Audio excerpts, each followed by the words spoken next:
In a region forgotten by rain, an old farmer named Leo tended a field that seemed to defy all logic.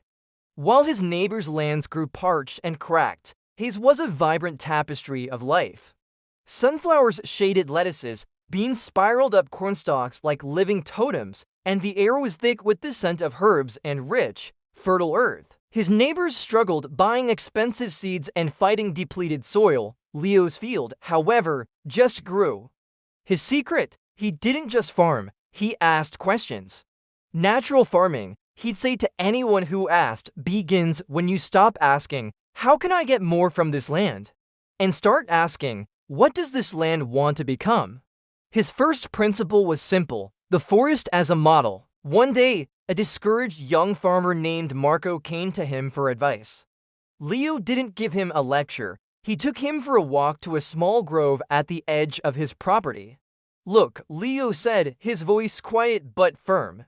No one tills the soil here, no one spreads fertilizer. Yet everything grows, dies, feeds the soil, and grows again. Why? Because the system is a closed loop. The leaves fall and feed the very trees that bore them. That's the foundation. Create cycles, not straight lines that end in a landfill. To demonstrate, he showed Marco his first application, the Three Sisters Circle. He pointed to a small mound of earth in his garden. Here in the center I plant corn, it grows tall and strong, providing a pole. He then pointed to the base of the corn stalks. Around it I plant climbing beans, they use the corn for support. But in return, their roots pull nitrogen from the air and fix it into the soil that as free fertilizer for the corn.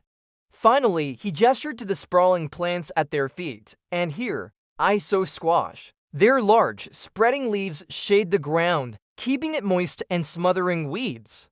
Each one gives something, each one receives something. It's not just a planting, it's a community. Next, Leo scooped up a handful of dark, teeming soil. It was almost black and alive with movement. Your field is pale and hard, Marco. Why? Because you treat the soil like it's just dirt, an inert medium. That's a mistake. He let the soil sift through his fingers. More creatures live in this handful of earth than there are humans on the entire planet. Bacteria, fungi, worms, they are the real farmers.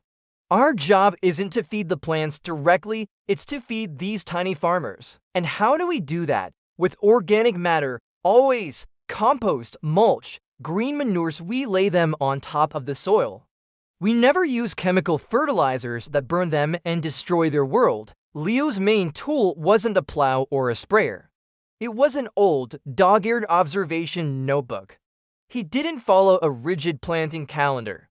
He followed the rhythms of his land. To see is to understand, he would say. His notes were a chronicle of a living system.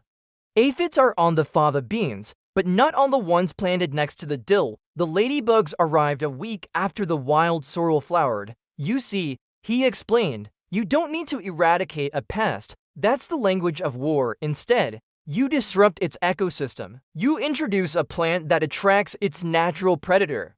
You simply give it a reason to go somewhere else. Marco returned to his own parched field with a new perspective.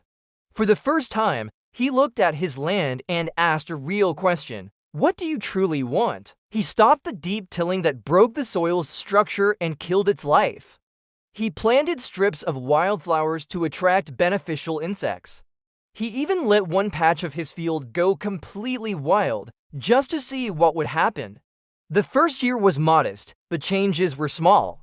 But by the second year, the earthworms had returned. Their tunnels were aerating the soil, bringing life back from below. By the third year, his neighbors started to notice. They weren't laughing anymore. They were coming over to ask what he was doing differently. Leo visited Marco's farm and couldn't help but smile. He saw hedgerows of young fruit trees breaking the wind, a small pond attracting frogs that feasted on slugs, and a newfound pride in Marco's eyes.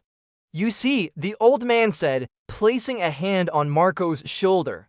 You didn't just learn an organic technique. You learned to have a conversation. This is the heart of permaculture. It's about changing your language, shifting from the language of domination to the language of cooperation. Marco looked out at his transforming land, and in 20 years, he asked, Leo's gaze drifted toward his own field, an ecosystem so mature it now sustained itself almost without his help.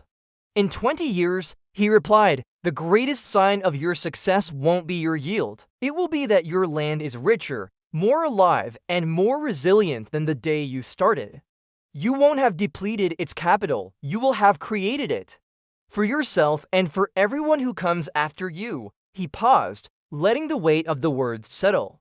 True agriculture, Leo concluded, is not measured in tons per hectare. It's measured in lives per hectare, and that is the only measure that truly lasts. This story makes you think, doesn't it? What question would you like to ask your own land, or even a small garden? Do you believe this kind of cooperative farming, permaculture, could be a solution for our food future? I'd love to hear your thoughts. Write your opinion in the comments below, and let's start a conversation. Thanks for watching, and if you enjoyed this story, don't forget to subscribe to the channel for more.